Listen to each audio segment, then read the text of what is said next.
A season-long battle comes down to this, the finale for Pirelli GT4 America here at the famed Brickyard, the Indianapolis Motor Speedway. Hello and welcome to Indianapolis. My name is Ryan Marine. It's a pleasure to have your company. We'll have Calvin Fish and Amanda Busick alongside for our final broadcast of the season for Pirelli GT4 America. Close championship fights throughout the course of the year, and one in particular, Calvin Fish, that we have our eyes on here. It's in the Pro-Am ranks. It's a single point separating the top two with just 60 minutes of racing to go. Pretty simple math on this one. Whichever car finishes ahead wins the championship. Yeah, just crazy that it comes down to just a 1-point margin with the final race to show down. They're absolutely separated by 10 places on the grid, so the 82 team has a lot of work to do after that DNF here earlier this weekend. They're on the back foot. They have the championship lead, but the 47 car, the Nola Sport entry, feel they're in the catbird seat right now. It's a blustery day. It is a cool day. Overcast skies in contrast to what we've seen the last couple of days here at Indianapolis. And to your point, we have that battle between the 82, the Bimmer World BMW, James Walker Jr., Tyler McQuarrie, a 1-point lead over the Nola Sport Porsche, Matt Travis and Jason Hart. But qualifying has those two separated by a pretty wide gulf. I suppose the good news is we know these Pirelli GT4 America races are wild, and the Bimmer World team will take some heart in that, knowing that they've got as good a chance as anyone to race their way back to the front and perhaps win the championship. Let's look at the starting grid. On pole, it'll be the number 2 from Flying Lizard Motorsports. I think that'll be Michael Cooper starting that car that he shares with Jason Bell. Roman DeAngelis starts alongside for Heart of Racing. Parker Thompson for Handley Motorsports starts 3rd. Kai Van Berlo out of the ACI stable will start 4th. Teammate Andrew Davis starts in the 5th spot. Terry Borcheller, great qualifying effort in the top AM class car. Jason Hart, there he is for Nola Sport, going for his 3rd consecutive Pro-Am championship.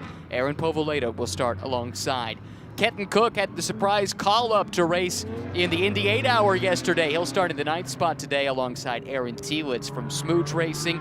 Mackay Stevens of Conquest Racing, and his send-off with that squad starts next to Andy Lee back in row number 6.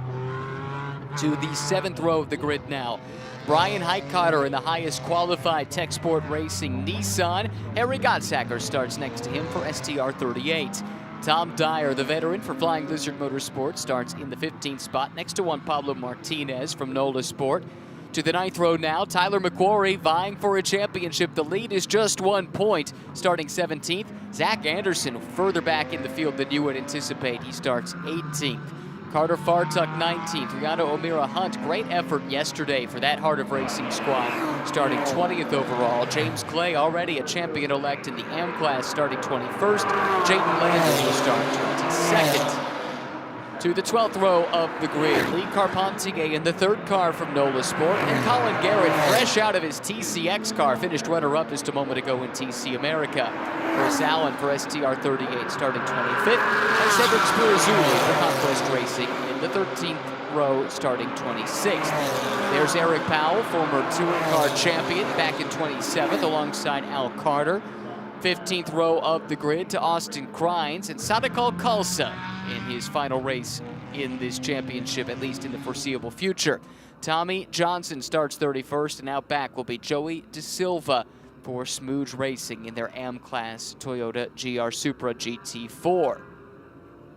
Big field of cars, and they are set to go for one final time in 2023, Calvin. This is always a fierce battle in Pirelli GT4 America, but with championships on the line, do you expect that to ramp up even that little bit more? Oh, yeah, there's going to be so much intensity, particularly in the middle of this pack. Brilliant pole position by Michael Cooper in that Pro-Am number 2 Flying Lizard Motorsports machine, the Aston Martin. Big day for them. His teammate Jason Bell just clinched the GT America GT4 Championship just a couple of hours ago, so a lot of emotion in that camp already here this morning. Let's hear from championship protagonist down on the pit lane with Amanda. 1 point. That's what it is today. And I was just talking to James about the uphill battle that they have considering their track position. How do you climb it? One car at a time. We put our heads down, we grit it out. That's how we've gotten here this season. That's going to get us to the championship this afternoon. Good luck today. Thank you so much. calm and confident. James Walker Jr. going for a long-awaited championship, and they are bound and determined to go out and win it here today. On the Rova pole position, Michael Cooper, just his 6th start of the season, but a former champion in GT4 here in SRO America. And he'll have the Aston Martin ace, Roman DeAngelis, starting to his flank. A couple of Pro-Am cars. Then in the second row, the silver class pole sitter Parker Thompson and Kai Van Berlo. Great getaway in the VP acceleration zone for Michael Cooper. The field roaring down towards turn 1 for the first time at speed. Here we go. They'll fan out 3 and 4 wide deep in the pack. DeAngelis backing up the entrance into turn 1 a little bit. That's going to allow Thompson to slide up the inside, and the start is waved off. Yeah, it was a big jump by Michael Cooper. He was in the acceleration zone, I believe, so it should have been legit, but they elected to wave it off. I saw everyone steaming away there, and I didn't see a green flag from the starter stand, so we'll regroup here. Race clock will have started, of course, because there's only enough fuel in to do the 1-hour race. They don't account for any additional laps other than the 2 formation laps that are prescribed. Waved off starts always make me nervous. Not everyone is going to respond to them at the same rate, but everyone was on top of it that time, and it was nice and clean. And we'll rack them up and try it again. I tell you what, this looks all pretty coordinated, but this can go wrong in a heartbeat. On this deeper field, you need to zig and zag at the wrong moment, and you can have contact. This Terry Borchell have been super strong in this Supra this year. What a year they've put together. He and Nick Shaney have been an awesome pairing. Nick's come a long way in a short amount of time. We've sung his praises multiple times this season. He's one of those guys looking to follow the footsteps of someone like a Jason Bell or a Ross West as they advance through the ranks. I think the reason for the wave off, Cal, if you looked at the back of that shot, not everyone had caught up and packed up into pairs, so nothing to do with Michael Cooper accelerating away, but simply that the field was not into formation. Yeah, I think a bit of both, maybe. Certainly, there's a few stragglers there. Michael got the jump, which I think was legit, but he may have played his card now. So, you know, Roman DeAngelis is going to be ready for this move again. Exactly right. And still, everyone's straggling to get into formation. Tough sequence here to get side by side in. But the field doing a little bit better job this time as we enter the VP acceleration zone one more time. Look for the green flag in the starter stand. Tom Hansing, who has flagged many an Indy 500, has the green flag in hand, and now we are racing for the final time of the 2023 season in Pirelli GT4 America. Cooper gets the jump, but this time DeAngelis slots into his slipstream and will take the fight to Michael into turn number 1. Super late on the brakes, and he's able to sweep around. Can he mow it down? Yes, he can, but he's vulnerable. Meanwhile, spin in the middle of the pack. Yeah, several cars involved, as you can see. Damage to a couple of them. 3 cars take to the escape route there, which will cut you through to turn 3. Deep move there by DeAngelis from the outside of the front row, and he gets that move and sticks on Michael Cooper. Fantastic stuff from the Canadian Roman DeAngelis. Boy, that was tight. I think that was Heidkott, or might have been Powell. It was Powell, actually, in that Nissan, getting a little bit wide. Everyone able to accommodate. It's going to bottle up here, though, once again. Ken and Cook ran the inside, side by side there with Mackay Stevens. Mackay Stevens all over the curb there, trying to wrestle that position away. He may have a cut-down tire, trying to get re-grip here. Looked like that Mercedes lurched. It did. He's back up to speed now, though, but I thought he was struggling with something. And left him vulnerable. Still a couple of cars off in the runoff area. We stay green for now. Not sure if that's Allen or Gottsacker there down in the runoff. I think it's one of the STR machines. It was, and I think Skip Arbor's Supra was down there too. Ooh, Povoleto in a little bit deep. Cost him a couple of positions. Frantic, first lap under green flag conditions, and it comes to a halt just like that. Safety car deployed. We do have a few cars still stuck in compromised positions down in turn number 1.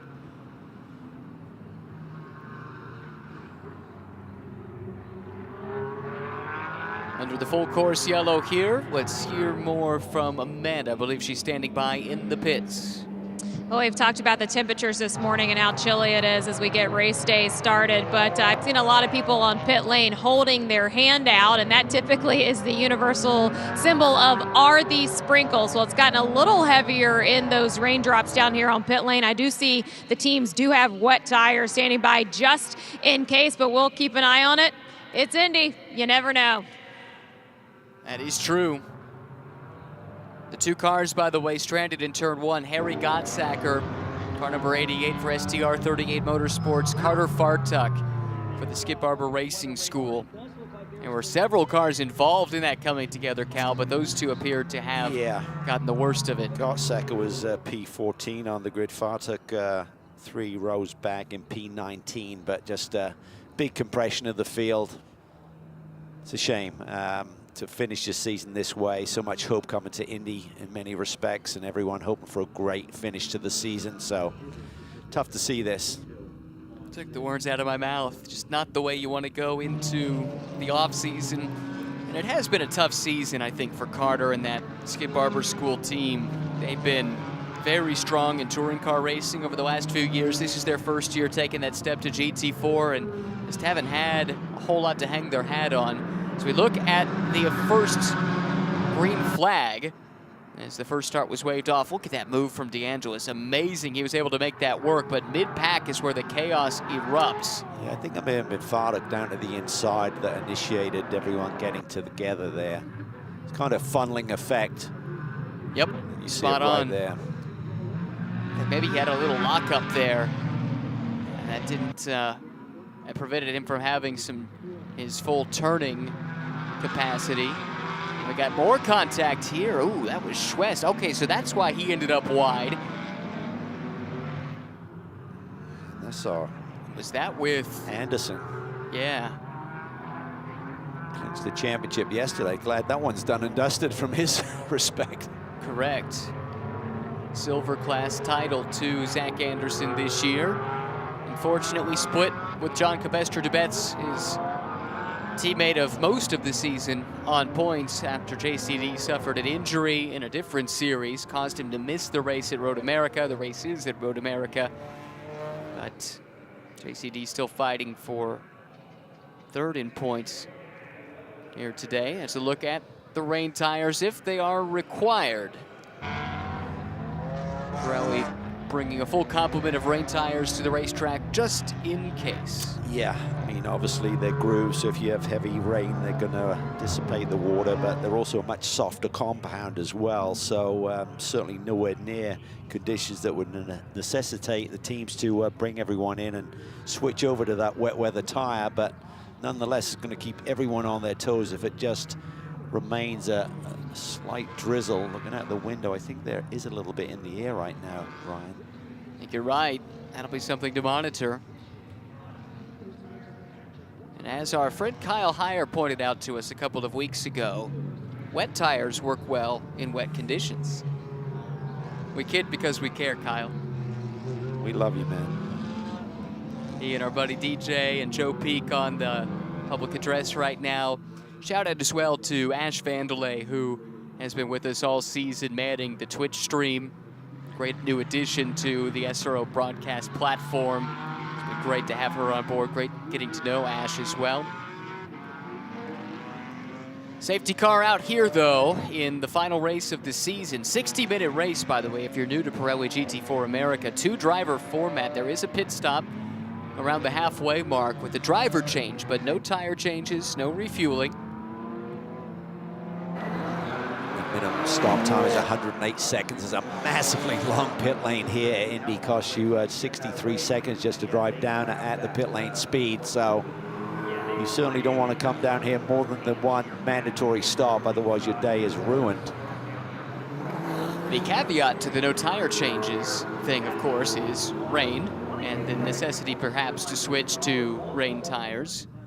Do you see windshield wipers on? Yeah, that move by DeAngelis was impressive. That is really putting all on the line. I mean, Cooper thought he had him at bay there. Roman swung out there. You get a little bit more grip when you get towards that racing line, but just kept us together right on the verge of getting in the grass there. That was really nice. He is excellent. But, so was Michael Cooper. yeah. So you also got to think about who's pulling that move on as well. Well, I was going to say, with the waved off start, Michael had his start strategy pretty well planned out. He had the lead on that first start that got waved off because the field wasn't into formation. So he had to go to plan B, and Roman DeAngelis was ready for it in this instance.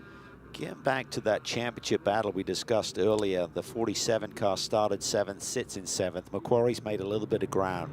Started back in 17th overall. He's up to P13 right now, so he's heading in the right direction. Yeah, first 10 minutes have been productive, but I don't think this extended safety car is what this car was looking for.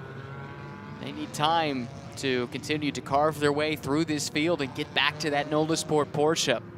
More on this with Amanda, an update on the championship battle as well as the weather. Well, I know you guys mentioned that there were windshield wipers on the front stretch. It is picking up here on pit lane, but I was talking to Matt Travis ahead of this race. He was headed to get a good spot for Jason Hart. He said, and talking about that 1 point that separates them in a championship, he said the activity is going to be surviving turn 1. Well, here with the restart, they got to do it again. Back to green, coming into the VP acceleration zone. This time it's Roman DeAngelis showing the way for Heart of Racing. Michael Cooper coming under threat here from the very quick Parker Thompson. A couple of Canadians sandwiching the New York native, Michael Cooper, who has to go on the defense. Now the leader in the silver class, Parker Thompson, very aggressive up the inside, and the two come together. Oh, that's unfortunate for Cooper. He's going to have to take the escape road here and rejoin. Thompson appears to be wounded as well. That is frustration in the second consecutive race for that team. Yeah, that was really unfortunate there. They just didn't really jive in terms of trying to get down to the apex. Bold move by Parker Thompson down the inside. You're going to expect that. He's one of the more aggressive drivers in our field. It's all totally legit. Looked like Michael tried to dive down there and kind of go side by side, and Parker just kind of held station, kept the car straight, and big impact there as Pavel we're looking at that red Westport machine making moves down to the inside in turn 7. Thompson limping his car around. It looks like Cooper's been able to get back up to speed. Meanwhile, battle in the silver class. A couple of cars that have raced one another hard all season long. Kenton Cook and Mackay Stevens, hammer and tong. Yeah, pretty wild to be talking about those two drivers deep in this field, down just inside the top 10. That's the level of competition, but up front, windshield wipers are on for the Heart of Racing Aston Martin. What a brilliant start by Roman DeAngelis. Now Kai Van Berlo up to second with the incident there between Cooper and Thompson down in turn 1. Aggressive lunge from Andy Lee. He was working on Kenton Cook. That's a Pro-Am class car working on a silver class car. Cook holds on to the position for now. Side by side further back in the pack. This is Povolato working on Anderson. Again, out of class, fighting for the 10th spot overall. Quarry's up to 12th. The problem is that Jason Hart is now up to 5th with that incident between the number 2 and the 999. Points as they stand right now. You can see it's a 5-point margin for NOLA Sport. Macquarie's got to get up on the wheel here and try and carve through this field. There he is, entering the picture. Oh, that's going to be interesting as Anderson has to take evasive action there through the switchback. It looked like Macquarie was very circumspect about that, backed out to make sure he preserved the race car, but that cost him some time. Yeah, and we've seen 5-second penalties earlier this weekend for taking that shortcut, so I'm not sure it was really necessary. I think Anderson could have maybe, you know, breathed the throttle a little bit, tucked back in, but elected just to take the shortcut. Couple cars off track. I think that's De Silva. That car very wounded. Tom Dyer, the other car involved. Silva's going to have a hard time getting that to a safe spot. Let's see what happened. Oh, wow. Car's been in the wars here today. Yeah. Was involved in that turn 1 scuffle on the opening lap. Sure was. All right, things settling down. Roman DeAngelis comfortably up front. Margin now over 2 seconds over Kai Van Berlo, and here's Michael Cooper. More drama here. Had a pretty big hit there with Parker Thompson. He joins right in front of Sadako Kalsa in an M-Class car there. Just don't know if Cooper's car is wounded or if there's more to the story. Oh, yep, that answers that. Wow. Is that with Thielitz or who was that? That was with? Jaden Lander, I think, in the Krug Speed car. Tough couple minutes for Supras in general. And tough couple minutes for Michael Cooper in relation to Supras. Yeah, elation to disappointment in the Flying Lizard camp, celebrating that championship win for Jason Bell earlier this morning and starting from the pole, but this day has certainly gone backwards in a hurry. And it has. You saw Thielitz very aggressive. Andy Lee looking at the inside. He drew a penalty here the other day, but Kenton Cook gives him plenty of room. Andy Lee made a similar move here on Friday and got the attention of the stewards for a little bit of argy-bargy. Aaron Povolato hoping to follow in through. Those two, Lee and Povolato, are in the same class. Kenton Cook is not. He's in the silver class. The other two are Pro-Am runners.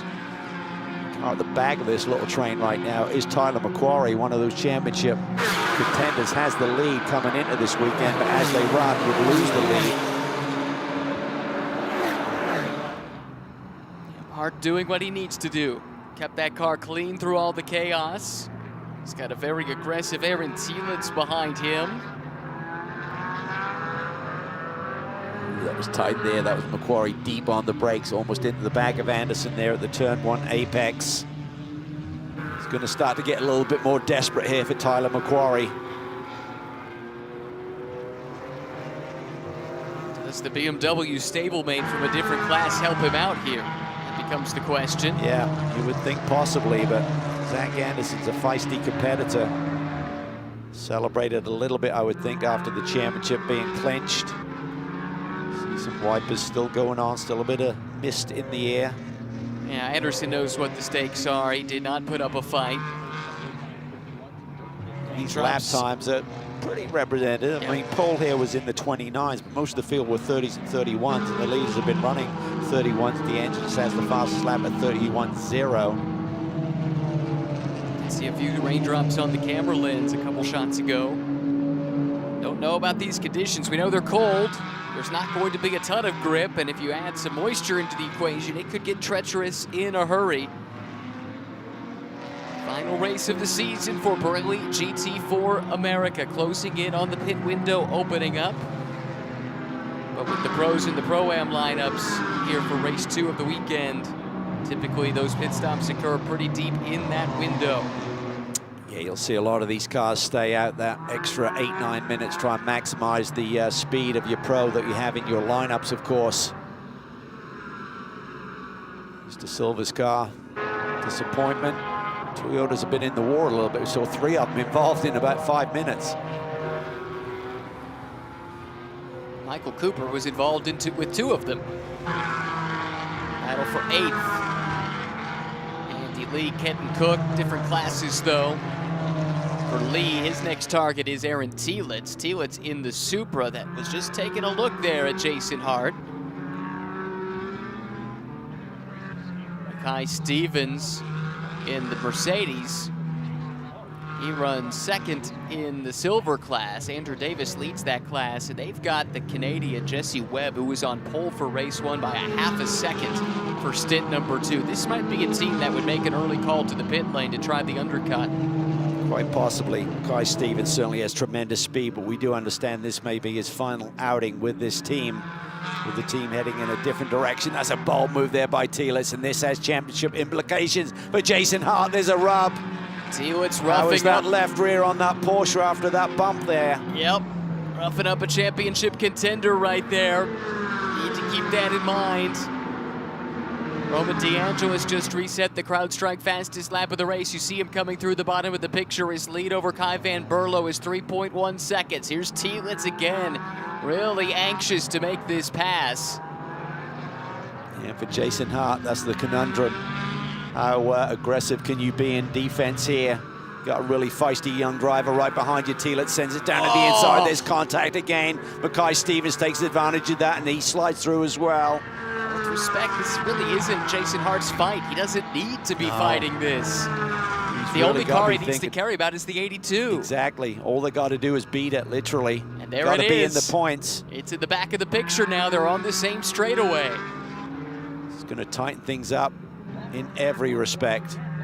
And I understand the desire to have some buffer cars between yourself and your pursuer, but you don't want to risk damaging this car. You want to give Matt Travis a chance to fight it out over the final stint of the season, as he has done in the past. Yeah, and I'm sure from Jason Haas's perspective, he's saying, what is he doing not respecting a championship contender? But from Aaron Tielert's standpoint, I'm out here to race. You know, I've not done the full season. I'm here to get the best result I can for my co-driver, my team, my partners.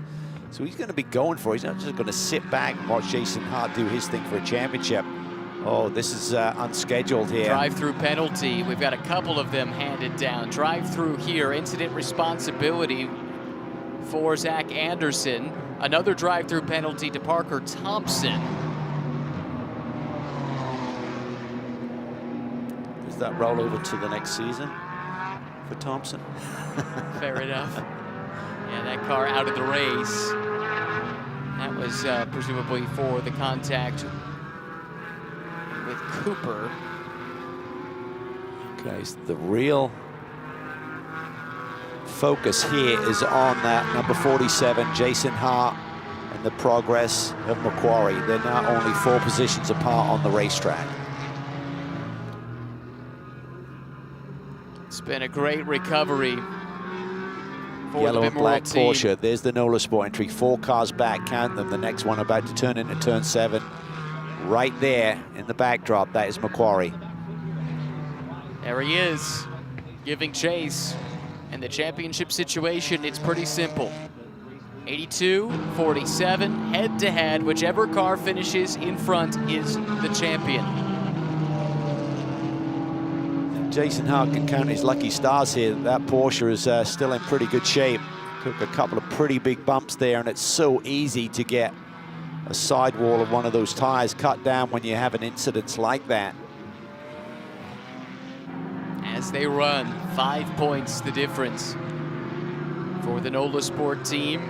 Jason Hart driving the car right now. He and Matt Travis won the Pro-Am Championship 2 years ago. Jason Hart was paired with Scott Noble last year, won the Pro-Am Championship again. This would be 3 in a row with 2 different co-drivers for Jason Hart, if they can pull it off. And the 2 years prior to that, he was a runner-up. So they've had an amazing run of success. NOLA Sport, as good a team as any with the Porsche Cayman. Race leader Roman DeAngelis absolutely blitzing the field right now. Kai Van Berlo running P2 in the green Porsche. Then it's Andrew Davis, who leads in silver, followed by the leader in AM, Terry Borcheller. Yeah, really solid day here for Andrew Davis and that team. ICI Motorsports sharing that car with Seldorf, so really strong finish to their year. Borcheller up on the wheel, the veteran, the bronze-rated driver. Some of his performances this year have just been stunning, and he just wants this race to stay green, try and increase that margin over the next AM runner, which right now is Jaden Lander, all the way down in P13 overall as Terry runs in P4. Give his teammate Nick Shaney the biggest possible margin to try and hold on to that victory. Terry still has the pace. Even though he has that bronze rating right now, it makes him a valuable commodity for one of these AM classes where your lineup must consist of 2 bronzes. And in addition to his pace, he has that wealth of experience that he could lend to Nick Shaney, his co-driver, who is a total neophyte, not just to motorsports, but as you've said several times this season, to sports, period. Yeah, just wasn't a sports guy, not an athlete, just a kind of a tech wizard, really. And established a wonderful business, very successful, and he took up motor racing, and he's gone all in. And he's really got a great partner there in Terry Borcheller to teach him the ropes. Pit window will open in 1 minute as we look at Aaron Povoleto continuing to fight with Kenton Cook. This is 9th and 10th on the road. Cook, though, is currently 3rd in silver. Meanwhile, Povoleto would dearly like to get by so he can set off in pursuit of Andy Lee for the next position within the Pro-Am class. Yeah, there's a big battle there with Kenton Cook and his teammate Kevin Boehm trying to chase down Mackay Stevens and Jesse Webb. They're only separated by 1 point after the drama for the 34 car here a couple of days ago, where they dropped out in the late going. So that's really tightened things up in the battle for P2. Leaders won't get a chance to pit this lap. Maybe some of those a little bit further back might. Window opens here in under 15 seconds. What a weekend for the Harder Racing team. Had a double victory here with the Pro-Am win for the 24 car and the Am victory for the female lineup. So cars are really strong here, really nailed the setup, it seems. And big news, of course, with the announcement they will be running a prototype on behalf of Aston Martin starting in 2025. Very window cool. open. You saw the sign on the gantry. See the sign on the screen. As you said, some of the tail enders could maybe be pitting before the leaders. But we expect in the Pro-Am lineups a lot of the cars to stay out a little bit deeper into this window. Macquarie still doing his thing, but I don't see a lot of pace differential between that 82 car that's given chase, trying to make up ground on the 47 Nola Sport entry. I think Carter's got a couple of tenths of pace on that machine so far here today. But it will come down to the two gentlemen funding these respective programs, the amateur gentleman driver in these Pro-Am lineups to settle the title. Matt Travis for Nola Sport, James Walker Jr. for Bimmerworld. I was talking with the Bimmerworld team earlier in the weekend as the Conquest car does what we anticipated. They will try the undercut, relying on the pace of Jesse Webb. But the Bimmerworld team pointed out, James has been racing off and on for a long time. He's never won a championship. They really want to deliver that for him here today. Yeah, there's a lot of effort that goes in, a lot of hard work, not just this year, but over the years, just building to that point. What a season this team has had, the 36 squad, another AM championship title following up on last year for Charlie Posters and James Clay. Charlie unfortunately got wrapped up in an incident on the opening lap here a couple of days ago, so he's probably chomping at the bit right now to climb on board and go to work. You can see him hopping over the wall. He's anxious to jump in. What a pairing this has been. Back-to-back AM class championships. They made it easy for me at the banquet tonight. Whatever my notes were for them last year, I could pretty much cut and paste and use them again. While we watch these pit stops, we saw Michael Cooper of the Wars bring his brief stint, and Amanda has found him. Well, Michael, you're right in the middle of it, and we might show the replay, but from your perspective, tell us what happened. I should have never been in that position because the Harder Racing car, Roman DeAngelis, passed me off the track in turn one, went over the white line with all four tires, and then I had to avoid him to not have an accident. And so then I was in second. The officials had a perfect opportunity to reset the positions on the yellow flag there. This is when Parker Thompson just cleans me out. He goes over the white lines, all four tires, even with hitting me and me stopping him. So, they got a penalty for that. And then you see the other Supra just punching me in the back. I don't know if I had a magnet on my car today or what, but it's really unfortunate for these Flying Lizard guys.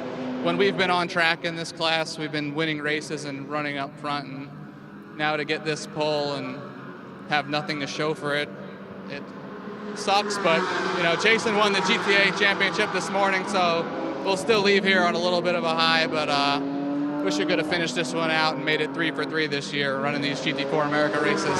Also, Jason Bell right behind Michael Cooper. He said, well, now I don't have to wait another 30 minutes for an alcoholic beverage to go in my hand for that championship. You caught some interesting commentary as Jason was celebrating that championship earlier today, Cal. Yeah, as he jumped out of the car, Michael came up, gave him congratulations and a little bit of a debrief, and he said, don't forget, don't drink any of that stuff up on the podium. We've got a race to win here later today. Maybe he held on to his bottle, kept it corked. Now plenty more where that came from tonight, downtown at the JW Marriott. Just over 30 minutes to go. Final race of the season. Here is Jesse Webb. Having made that pit stop, but has emerged in a lot of traffic here. That's going to make it tough on the undercut strategy, but Conquest has used it to great effect this year. Overall leader continues to be Roman DeAngelis. He and Gray Newell have had their ups and downs. Initially, it was Gray Newell and Ian James in this car. Ian got busy when Heart of Racing suddenly inherited the Aston Martin program and the World Endurance Championship back in the spring. But Roman DeAngelis is already in the team's fold, races for them in IMSA, and got a last-minute call to join them at NOLA Motorsports Park, and they've done pretty well together. Yeah, Roman's the real deal. Multiple championships behind his name, of course, and big news from that group is that they're now going to take over that Valkyrie, the Aston Martin hypercar program, starting in 2025. So this is a team that is on the rise. Heart of Racing, led superbly by Ian James, the Englishman, who's behind the wheel sometimes, but a busy boy multitasking. Second, third, and fourth on the road. 3 different classes, though. We've got Kai Van Berlo at the front of the train. He is second place in the Pro-Am class. Andrew Davis, the middle car, he's the leader in silver. And then Terry Borcheller, the leader in Am. And you might think, okay, well, why is Terry looking so racy? Why does he want to make this pass so much? He just wants to create as much of a gap to the chasing car within his class as possible to put Nick Shanning in the best possible spot when he does the final 25 minutes or so. Absolutely, and he enjoys a good scrap at the same time, so well, why not? That. A chance to race against a real pro like Andrew Davis as well. I think he would enjoy that. And Andrew Davis just showing that he's still got tremendous pace, just hanging out to Kai Van Berlo, one of the up-and-coming youngsters in this field. As expected, Jason Hart going deep into this stint right now, still running in a position where he could clinch a title. Random Vandals calling Kenton Cook in. It won't be a championship winning season, but he and Kevin Boehm have made an impact in this silver clash. Their first year paired together, and Kevin's first year racing in GT4. Yeah, they've been on quite the roll of late. I mean, just consistently up in the top 2, several victories along that way as also, so brilliant finish to their championship season. Also in the pit lane, the sister car from Random Vandals. Al Carter about to hand it over for the final time this year to team owner Paul Sparta. A fun guy. As you can tell, with a name like Random Vandals, they know how to have a good time. They take their racing seriously, but enjoy a good laugh. Top speeds Race Vision powered by AWS. Jason Hart in this machine here has the highest top speed of 157 miles per hour. And up onto the straightaway here, which at the end of this straight, that is the highest speed part of the racetrack. It's amazing. That's only about, what, 9 miles an hour shy of GT3 speeds. And here comes Macquarie, so he comes in a lap earlier than the Motorsport entry. Execution on these pit stops is going to be crucial for both camps. With this 82 car a little bit on the back foot, they have the championship lead coming in. James Walker is ready to go. Big task for him right now to make up some ground on Matt Travis, who will take over the reins of the 47 for the second half of this race. Corey is out. James Walker Jr. is in. Getting those belts situated, the radio plugged in. The team coming around to check tire pressures. You can bleed a little air out for setup purposes, but that's the only adjustment permitted. Cleaning the grill is fine. So Macquarie knows. You can see the body language. It's not a happy walk away from the car. It's like, okay, we're in this, but we have things need to go our way. James Walker needs the stint of his life right here. Looking for his first championship in a lifetime spent in and around racing. Couple of pit stops under review, car 34 and the car 36. Typically that means they were underneath. You have a 1 second joker you can play with, and then you'll be penalized with time if you're underneath that 1 second by a multiple of 5. So if you're half a second shy, you'd have a 2.5 second time penalty to play out. 34 is Conquest Racing. They were in podium contention in the silver class. Here comes the 47. Yep. Didn't have enough time to come around one more time. This is the last chance they had to get into the pit lane in this 10-minute window. And now the NOLA Sport crew will do what they have done so many times. in this championship, looking for 3 Pro-Am titles in consecutive years. They also won an AM championship a few years ago, so this team knows how to get it done. They do. And it hasn't been the smoothest first stint for Jason Hart here. Had a couple of bumps in the road, literally, with Aaron Tielitz. Ivan Berlo jumping out of the 7 machine. That'll be Kurt Swearingen, the team owner, ready to take over. Here we go. This is the pit stop. Matt Travis off the wall, helping Jason get out of the car. We like to call Matt the world's fastest accountant. Gets into his race car. And he'll go try and clinch a 2nd championship. He did not return to defend his title last year, so really this would be a 2nd in a row for him, with 1 year as a gap year. And 3rd in a row potentially for Jason Hart. Pit stop look routine. Now they wait on the time.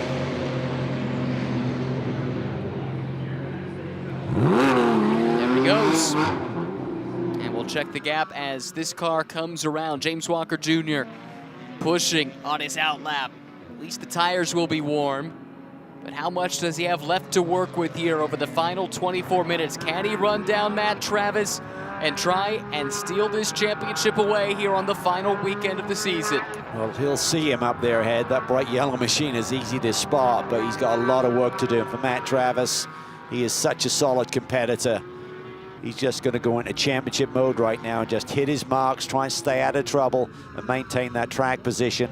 As there you see James Walker Jr. about 3 or 4 corners back from him. I think crucially, Travis was able to slide in ahead of Nick Shanny at this stage in Nick's development. I think he would not have the pace of Matt. So Matt, even on his outlap, able to push, find his rhythm nice and early, and not be hindered by a potentially slower car right out of the pit lane.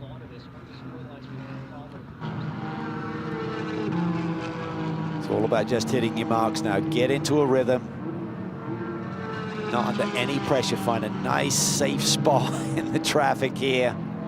Don't get involved with anyone and just hope that that car runs as it should. They did have a little blip at Sebring where they suddenly had a technical issue and lost one of the races there. So that's got to be playing in the back of your mind a little bit.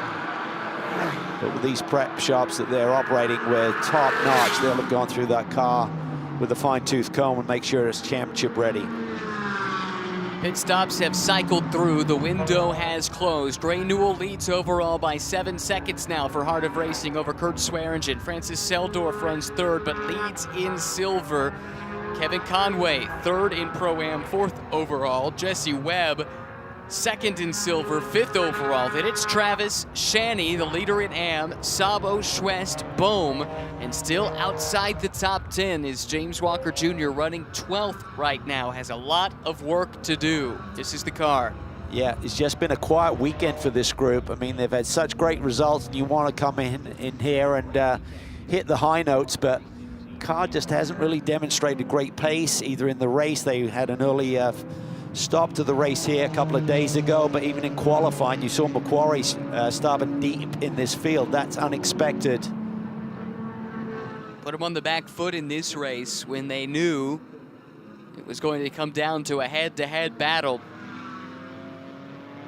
To this point, they've been unable to overcome the deficit.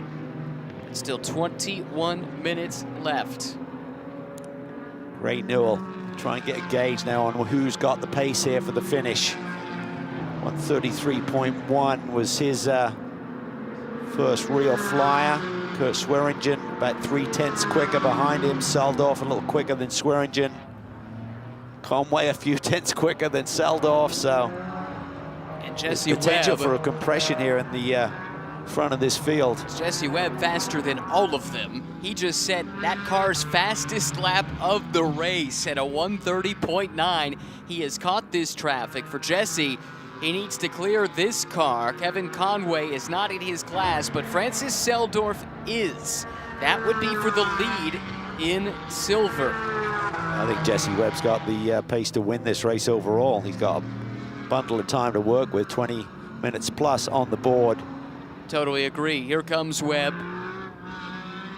Stays in line. Now we find Matt Travis doing exactly what he needs to do to win a second Pro-Am championship for NOLA Sport. He's got a straightaway lead on James Walker Jr. right now.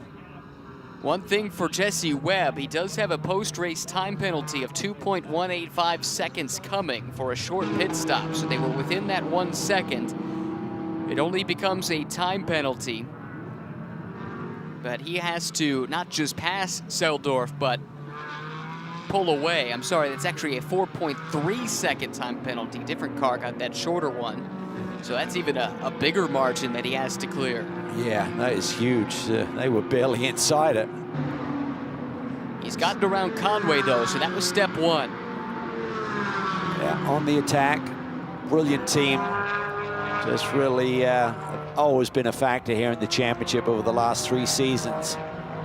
Led by Eric Bachelard. Busy team. They have multiple cars that they run in various championships, but top-notch organization, and I love this drive with the Canadian drivers that they put in this machine over the last few years. Ross Schwest around Elias Sabo, and he brings the Randa Vandals car of Kevin Boehm with him. This is all happening 7th, 8th, and 9th overall. Schwest in the Westport Yachts Aston. Just wrapped up a race earlier today in GT America where he finished 3rd. Finished 3rd in points in GT America this year as well in his title defense. Schwest in Pro-Am, Boehm in silver. That'd be a podium spot for Kevin Boehm. He and Kenton Cook have had a tremendous second half to this year. Still learning, but Kevin Boehm is a quality guy. Technically astute, and he's learned a lot this year, and he's really now pretty much matching the pace of all of the front runners in this class. Coming from front-wheel drive touring cars to the rear-wheel drive GT4 machine. He's got plenty of test miles in rear-wheel drive cars as an engineer and test driver for Honda. That's his day job. But in terms of racing, it had all been in front-wheel drive cars. I think it's safe to say, though, still learning a little bit about the nuances of racing in GT4. There have been some door-banging moments in recent races that have raised eyebrows in the paddock, maybe drawn the ire of a few competitors, but that's part of the learning process. And this is a more rough-and-tumble series than the touring car racing he comes from. Yeah, very much so. A different league, quality of driver at the front of the pack is higher, and the intensity is higher. So when you're not used to getting your elbows out, it's hard to really get into that model of racing like that. But Kevin's a fast learner. He's a sharp guy. He'll get it right. Change for the lead, at least on the road in silver. Webb is around Seldorf, but he has to build that gap to over 4.32 seconds to overcome the time penalty that's heading this car's way for a short pit stop. Yeah, and that's going to be the key, and the team will have alerted him to that, so that will ramp up his desire to get through this traffic a little bit quicker. I'm pretty There's confident. that traffic there. Yeah. Swearingen is a battle for overall position. So, you know, he wants the silver win, but barely be the icing on the cake for that team to maybe get an overall win here. Gray Newell has got a 6-second advantage at the front. Can't afford to spend too much time behind Swearingen because he needs to build that gap, as we've talked about. I'm pretty confident he can. He had the pole for race 1 of the weekend by nearly half a second. Just a massive gap in the context of this series. Swearingen, by the way, doing a really nice job. He's making big-time inroads on Gray Newell, who already has a race under his belt here today. Well, that was pretty late from Webb, but he makes it work. Swearingen very heads up to allow him through. He knows his battle is not with Webb, it is with Newell. Yeah, really nicely managed there. I think he had to manage that car. I think it's Paul Sparta there. It was going to get through the apex of turn 1, so beautiful move there by Jesse Webb.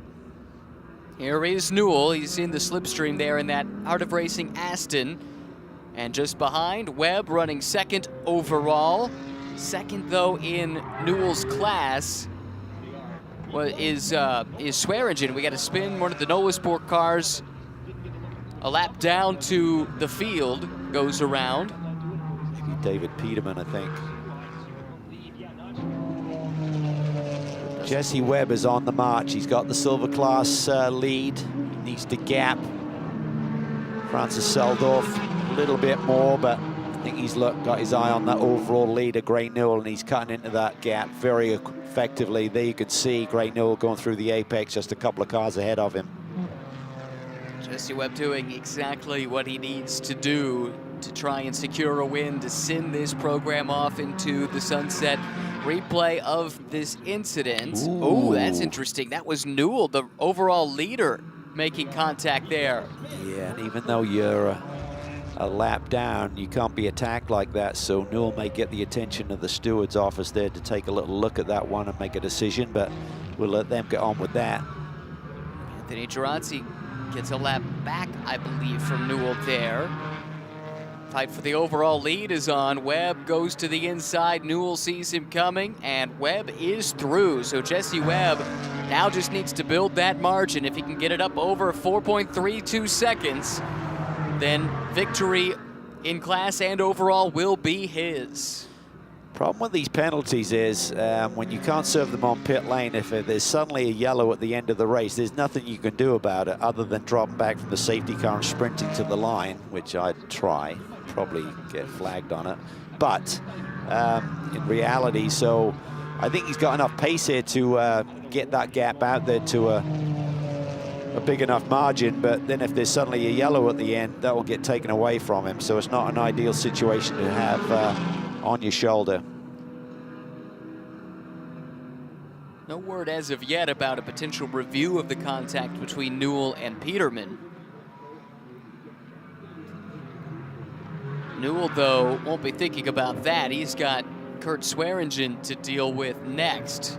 Yeah, so Newell still hangs on to this Pro-Am lead. Swearingen is going to start to put pressure on here pretty quickly. So that's the green Porsche. Seldorf right behind him, the ACI machine, who's running second in the silver class. He looks down to the inside of Swearingen. This is going to get tight. No major update between the title protagonists in Pro-Am. Matt Travis just lost an overall spot at a class position to Raj Schwest. That does not affect their title fight, though. Travis now runs 8th, Walker Jr. up to 11th.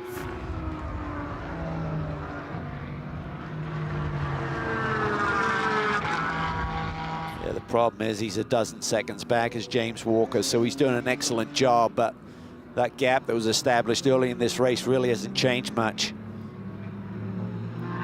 This is a fascinating battle. Conway here, he's working on Swearingen. This too is for position, so really it's the top 3 in Pro-Am. Not quite nose to tail. You've got the lapped Krug speed car right in the middle of this fight. Then at the Conway's back of the on pack, the attack. He's got visions of winning this race, winning the class here. If he can get around Swearingen, who goes a little bit defensive there down in the brake zone for turn 12. Conway, the former NASCAR driver, not afraid to use the bumper a little bit. And it shows some signs of wear. Swearingen comes from single-make Porsche racing. That can get pretty feisty, too. Not sure how much these two have raced together this year, to be honest. Here's a look in at Travis. It's a little bit off the pace on that last lap. Not sure if that was just dealing with traffic or something like that, but he's dropped back to 8th, settling in. Next car behind is Elias Sabo. Then the AM leader, Nick Shanny, then James Walker Jr. Here we go. Conway working him over big time. High-speed chicane here. Trying to get a run. Seldorf is there as well, trying to get a run on Conway in the meeting this Porsche sandwich right now. Maybe also trying to help the team car a little bit in the form of Swearingen. Conway trying the long way around in turn number 7. Swearingen gives him just enough room. They're able to coexist. Back to single file. Oh my goodness, this is good stuff. How tight do you like it? That was awesome driving. Kurt Swearingen from Tennessee. Kevin Conway, originally from Texas, has been living in North Carolina for some time. Gray Newell doing a nice job here. Still haven't seen anything come up on the notice board about that little bump with the lap traffic, so maybe he got away with one there. Conway eating up all of that curb there in turn 13. Seldorf just waiting to pounce. Just over 10 minutes to go. The lead for Webb, by the way, over second overall, is now over 6 seconds for Jesse Webb. So that's well within, or well without, I guess, the penalty margin that he faces post-race. Here we go. That was Seldorf looking at Conway, actually. Conway able to fend off that challenge, and now looking to go on the attack yet again. The only thing that could ruin this for Jesse Webb, as you pointed out earlier, Calvin, is a full course yellow. Yes, it is, but really impressed with Gray Newell, kind of getting back into a rhythm there. When you have a little bump with traffic, that kind of puts you off. You're curious to whether what's going to be the call on that, but he's got his head down, done a really solid job, so continues to lead this Pro-Am battle in second overall right now. A really good drive to bounce back from the contact in this section of the track just a few laps ago.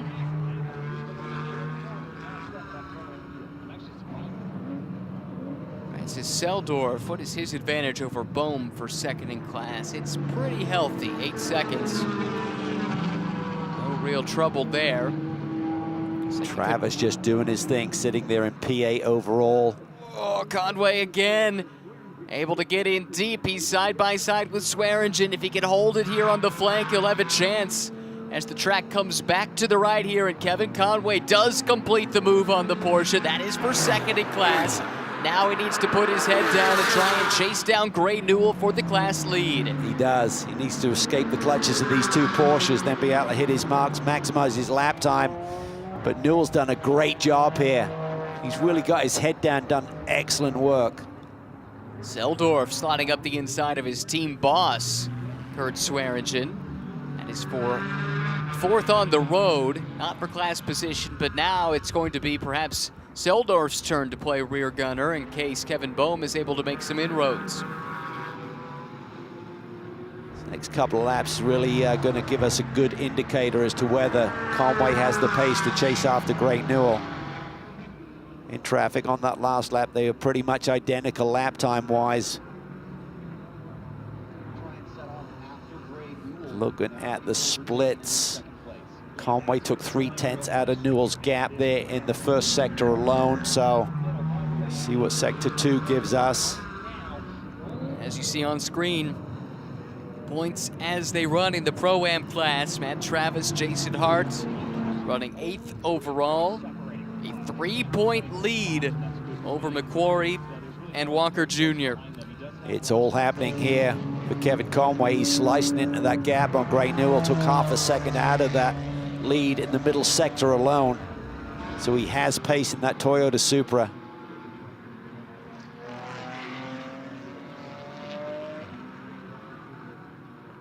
There is Matt Travis, just doing what he needs to do. Just needs a good, simple, clean stint here to claim his second championship in the last 3 years. He's been on the wrong side of some late season dramas in the past. He knows it can all go away from him in the blink of an eye. There's the battle for Pro-Am. Newell's wrapped up in some traffic here, and that's allowed Conway to get right to his tail very quickly. Gray Newell in the Aston Martin. Kevin Conway in that Supra. Supra looks like it is pretty twitchy, but Kevin, he's on top of it. Good run through the switchback. Only 6 minutes, 50 seconds to go here in the final round of the season for Pirelli GT4 America. Newell there, try to figure out a solution here. He's now feeling the heat. Conway's right there, looking for a gap here. 6 minutes to go. Working over these curves, trying to figure out a cleaner, more efficient way through there. The cruise speed car at the front of this train, not on the same lap. Conway makes it high, wide, and handsome, trying to go around the outside for the lead in the Pro-Am class. Gray Newell fends him off, at least for the moment. Conway, though, late on the brakes, shoves it up the inside here in turn number 12. Back to the right here for turn 14. Conway able to roll the speed. He takes the lead in the Pro-Am class in the final 6 minutes of the season. Yeah, Conway, they're using every ounce of his experience there to deal with that scenario where Gray Newell's trying to deal with Girazzi there, and that's a fast car. That's a car that won out at Sebring here in the last rounds of our championship just a couple of weeks ago. Tough weekend for Smooch Racing. John Jesbray, who usually shares this car with Kevin Conway, had that big crash at Sebring just a few weeks ago, wasn't ready to go for this weekend, so they draft in Aaron Thielitz. Jesbray's here at the racetrack. Wish you a speedy recovery, John, as Swearingen takes the shortcut. He'll need to give up any time gained or receive a time penalty. But this has been a breakout performance in some respects for the Smooch team within this class. They've run as an AM class pairing in the past. They won a championship. Yeah. Ran as a silver pairing last year. Pro-Am this year with John Jesbray serving as the pro. Despite his youth and relative newcomer status to motorsports, they've been pretty good. They've had some good results. Feel like bigger things are coming. This will send them into the offseason with a nice boost. Yeah, really classy drive here by Kevin Conway. Could sense that he had an opportunity and just worked his way through the pack. Just grabbed the lead. Gray Newell just needs to regroup here a little bit. The Girazzi car has kind of spoiled his day a little bit in terms of just having a good clean run and keeping his head down. Jesse Webb's lead up front overall by 15 seconds, well outside that penalty that he has to serve at the end of the race. Hard to believe that this Conquest Silver class car has not won a championship with all the races they've won, all the strong results they've had, but they've always been there in the conversation, despite the fact they've had a revolving door of drivers by design, by the way. They're trying to identify young talent and giving them a chance to showcase their skills. This Jesse Webb, though, paired with Mackay Stevens, has been something else. Yeah, as you've mentioned many times, Ryan, he hasn't really driven a car like this before, but he's just adapted so quickly, surprised at Sonoma. As we said earlier this weekend, we had some timing and scoring issues, and we were convinced it was Mackay Stevens who was driving the car at the front of the pack, and suddenly realized that was his new teammate. Really super impressive right from the get-go. 8th place overall for NOLA Sports. But Walker has gotten around Elias Sabo. They now run one position from the next in the race. Travis 8th, Walker 9th in the overall. This is the car giving chase, but running out of time. Yeah, 15-second margin between the two, so Walker's done a great job in cutting through this field, gaining positions, but the gap remains the same. Comes Seldorf on Gray Newell, not for class position, just overall. Seldorf makes that move around the outside. Jesse Webb is the man he has to chase, but Webb has way too much pace right now.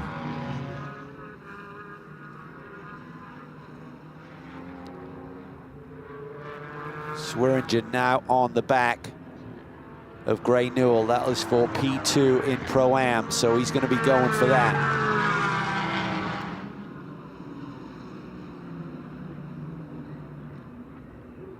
See all the marbles offline there. Gray Newell deep on the brakes, dancing it on its nose. Swearingen closing in. Yeah. Podium positions still up for grabs here in the waning moments of the 2023 season. Newell currently 2nd, Swearingen 3rd. Great day for Kurt Swearingen. That car started by Kai van Berlo. Of course, Gray Newell's car started by Roman DeAngelis. Grabbed that lead at the start, and look at Swearingen. Wow! Late on the brakes, releases the pedal, and grabs 2nd spot. That was fantastic. Wow. That was a bold one. Gray really kind of left the door open there, and Swearingen pounced on it to take over P2. Not much time to work with here on the board for Gray Newell to respond. This lap and one more. Jesse Webb came through just prior to the time where the white flag would have been displayed. Of course, if he backs it up, the white flag doesn't have to be displayed. He could, in theory, back it up and in the race. He's got a big enough gap, but he does still have to manage that penalty. So a lot for him to deal with. It might be easier if he just kept going for a couple more laps. Nevertheless, we watch in as Swearingen extends the advantage. What a move that was to get by. It really was. Nice and clean, just poked it down the inside. Used all of the road on the exit of the turn 13 corner, but all nice and clean, and it looks like he's driving away a little bit. Ray Newell has enough of a gap to hang on to this final podium spot. It's still a big weekend for the harder racing team. Double victory here on Friday. Jesse Webb, Conquest Racing, his co-driver Mackay Stevens. What a year it has been. This is going to be really close at the line. If the clock goes out, it'll be the checkered flag. If it does not, it's the white flag. And look, twin checkers are out. Jesse Webb, Mackay Stevens, Conquest Racing cap off 2023 with a victory. Jesse did back it up on that lap, and it was enough. That was close. We need a photo finish with the clock and the checkered flag today. Kevin Conway picks up the win for Smooth Racing in the Pro Class. Seldorf P2 in the Silver Class. Swearingen P2 in the Pro-Am class. So double podium for ACI Motorsports.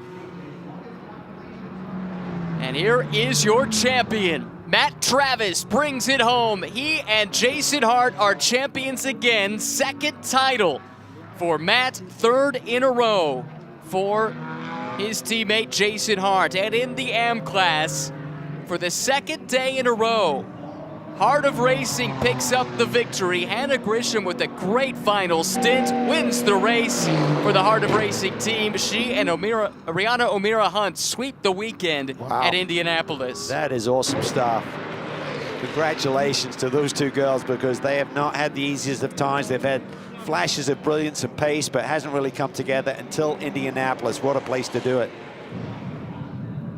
Fantastic effort. Made the pass of Nick Shanny only in the final couple of laps. Plenty of drama right down to the wire, just as we promised. And look at these two. Fast friends off the track. Friendly rivals on it. 1 point, 1 position separating the two of them. And Travis is a champion again. That's one that's hard to take. You're going to reflect back at every moment of this championship season, every little bobble that you had to think, if that hadn't happened, I would be the champion. But that's the way it goes. It's a long year. Congratulations to Jason Hart once again. 3 in a row for Jason. And for Matt Travis coming back on his return, claiming another championship. Well done. They've had heartbreak too. They've lost a few close ones, Ryan, over the years. They have. They've been on the wrong side of this a few times. I mean, 2019, that finish comes to mind. Remember, the final lap of the season, it was at that Las Vegas Motor Speedway track, and Matt Travis and Sean Quinlan were fighting it out. Same thing, position changed, final lap. Championship went Quinlan's way. So Travis has been on the other side of this one. He'll relish not just the win, but doing it all season long with a good friend in Jason Hart and against a good friend in James Walker Jr. Yeah, fun year all the way around. And Jesse Webb, classy drive there, just drove through this field and put it to bed. Well done.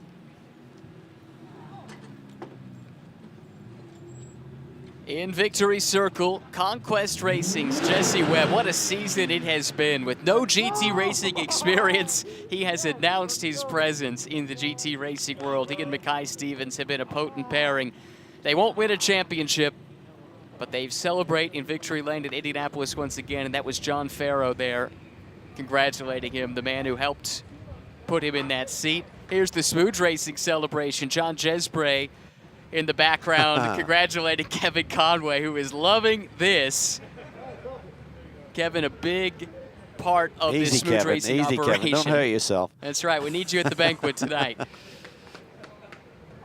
Oh, that'll be a big celebration too. Really well done. A lot of happy faces down there. I'll tell you what, one of the biggest smiles on John Jesbray, so that's classy. To not be running here and be so happy for your teammate to win is pretty cool. You love to see it. Let's hear from our overall race winners now. Conquest Racing's Jesse Webb and Mackay Stevens. Well, Jesse, I just heard John Farrow over say that we needed this after the mechanical failure of yesterday to get back to this point. How did this team stay together on the fortitude side? I mean, nothing's going to break down this team. We're such a unit and really impenetrable. And, mechanical failures happen. It's just part of racing, and we live, we learn, we move on from those things. And, brought it into today, and guess what? We get to kiss the bricks today. So, can't complain. What a weekend. And, what a way to finish things off. Going to miss this guy next to me. And, it was such a fun season. And can't wait for what the future holds for both of us. And, let's enjoy today. Well, Makai, as Jesse just said, enjoying the day. When you look at the reflection of the season, is this the moment that's the highlight for you? I think so, and it's a bit... Yeah, excuse me. It's really cool to be able to do it with a character like Jesse, to have the family here, to be a part of something that you love through and through. And yet again, just a testament to the SRO paddock, the Mercedes-AMG, Mr. Farrow, Conquest Racing, Eric Bachelard, Ian Willis, the whole allotment of guys and gals that just, yet again, allow us to find faith within ourselves and do what we love, and hopefully they get to join us along the way. Congratulations, guys. Oh, and Kevin Conway, we saw you climbing on top of this Supra, and Ryan made the comment, be careful, we're going to need you at the banquet tonight. Describe the elation of winning. Man, it's been such a challenging year for this entire Smooth Racing team. So being here without John in the car was really tough. But Aaron stepped in, did an amazing job, and gave me the car in great position to just go run down the leaders and do my job to get by them. But to get a win here at Indy is always special. But especially given the year we've had, it's been incredibly challenging. But just very thankful to the entire Jesbray family and everybody at Smooth Racing. And Toyota has been incredible as always. And this GR Supra was fast today. And special thanks to Cooper Natural Resources and everybody that keeps this thing going and allows us to do what we love. Aaron, going back to your stint, especially the start of the race and then the restart, just talk about the survival that is in GT4 in those moments. Yeah, it can get pretty wild, but I didn't think it was as wild as I've seen it in GT4. Today belongs to Kevin, though. What a job by Kevin. We went from 6th to 3rd in my stint, which was all right, and then Kevin just took it to those guys out there. It was awesome to see, and but really this win goes to John. I feel terrible that John's not here or not in the car to have this win. He would have absolutely kicked butt out there as well. Congratulations, guys, on the win, and what a moment it was for Heart of Racing. You can see the hug happening between teammates, and Hannah, for this time, it was your time to bring it home. You didn't have to wait those last minutes. You got to do it yourself. A dream weekend, I would imagine, for you both. Yeah, it's so amazing. As you said, a dream weekend. We've had a lot of bad luck, and then to come here and get the win yesterday and then back it up today, it's just so amazing, and so happy to be a teammate with Rihanna and be on the Heart of Racing team. Rihanna, it's a double podium, top step here at IMS. You passed it over to Hannah. Was there a key moment in your stint that you're particularly proud of? Honestly, my stint was kind of just avoiding the carnage at the start. I had to actually take the escape road, so we dropped back a fair few. But we both drove really well. The car felt awesome. The team have done a really good job at the Heart of Racing this weekend. They've provided us a car that has got us onto the top step both times. But yeah, hopefully we can come back next year and prove that we can do this every weekend. Congratulations to those two. What a great way to cap off the season. So much frustration, so much potential to finally bring it home as Jack Baldwin, the series class manager, congratulates both the girls. Well done. On a blustery day in Indianapolis, it was Jesse Webb, Makai Stevens, and Conquest Racing that blew away the competition. Kevin Conway and Aaron Thielitz winning in their class. Beautiful pass late in the race by Conway to get to the top spot. Seldorf and Davis. Swearingen, Van Berlo, DeAngelis, Newell, that's the top 5 overall. Down in 10th overall is that Heart of Racing duo, Grisham and O'Meara Hunt. Strong effort for them. Shaddy and Borcheller close to a win. They were in position until the final couple of laps. Yeah, still an impressive year for that team. They'll be pumped and come back with a lot of momentum for 2024. And then the champions in the M class, Postins and Clay, down in 14th overall. Champions in the Pro-Am class, that was settled here today. Matt Travis, Jason Hart finishing in 8th, just ahead of Tyler McQuarrie and James Walker Jr. Ultimately, the qualifying had a huge impact on this race. It really did. The cars are pretty evenly matched. They're in pace here today, but as you said, the stage was set, and it was a pretty... Well, let's talk about that championship now, down pit side with Amanda. Well, his team has run to grab him, Matt Travis. Worst case scenario, I'm sure we'll hear great things from Matt at the banquet tonight. And Jason, I want to go back to Sebring. You guys were just absolutely gutted just 2 races later. Did you think this moment was possible? We definitely thought it was possible. You know, we've been racing the 82 all year. They're a formidable competitor, but we are as well. And all you can do as a racer in that situation is say, okay, all we have to do is put the best drives in we can and let the rest be the rest, let the calculator tell the story. But I absolutely have to thank God for having my path cross people like Matt Travis and the guys at NOLA Sport all the way to the core of my heart. It means the world to me. I feel so lucky to have God put me in their path and have the story that we've created, all of the wins and the championships. We've had a blast. By 1 point, you guys are the champion. I know this interview is going. I know this interview is going out to the loudspeaker, so I hope Matt Travis can hear us. What are you going to say to him? You know, I don't know. What do you say to your friends? You just like hoot and holler and get excited and thank each other and love each other and just look forward to the next one. See you guys tonight. Thank you. Maybe a little extra emotion there. Yeah. Matt let slip to me a few weeks ago. Don't think he's going to be back for a full season next year, so that might have something to do with some of that emotion. But maybe he'll change his mind. I certainly hope he does, because they are quite an impressive duo and a lot of fun to have together in the paddock. Final race of the year for GT4 America, powered by Pirelli here at the Indianapolis Motor Speedway. Big move there around the outside, from the outside of the front row for Roman DeAngelis. Just keeps it together there. Big problems in the middle of the pack there. Took out a number of contenders, as did this move. Parker Thompson very aggressive up the inside, into the side of Michael Cooper there. That was not the end of Michael Cooper's troubles, however, although it was race over for Parker Thompson. Side by side here through the chicane. Close battles throughout the field. As mentioned, Cooper had further trouble on the following lap that ultimately knocked him out of the race. Yeah, he was in the wars. Then Jason Hart was in a sticky spot. He was in amongst some other class cars and just trying to find a clear path. Then Gray Neal got away with one here. Lap in traffic, turns him around, didn't get the call. At the time, he was the overall leader of the race. He was in some battles himself. In this case, it was Swearingen coming through to grab another position. But this is the end of the race, the end of the season. Thanks for joining us. And we'll stay here with more at Indianapolis. We do have championship points still to cover off. My apologies. Zach Anderson got this one done yesterday for Autotechnic Racing. Actually, that would have been on Friday. 259 points, enough to clinch the title ahead of Stevens and Webb, who do climb up to second with their strong run and their race win today. Yeah, I think that's good for them, because they would have been gutted if they dropped below that P2 position. Excellent win here, Indy, kissing the bricks. An emotional day for Mackay Stevens. I think that's his final race with that group, but a great 3 seasons nonetheless. A single point, a single position on the track. That's what settled the Pro-Am battle after a full season of wheel-to-wheel action. Just wild. And as we said, you can just reflect back on moments during the season what could have changed the course of where the title laid. But that's a long racing year. 14 races, and that was the outcome. Congrats to NOLA Sport.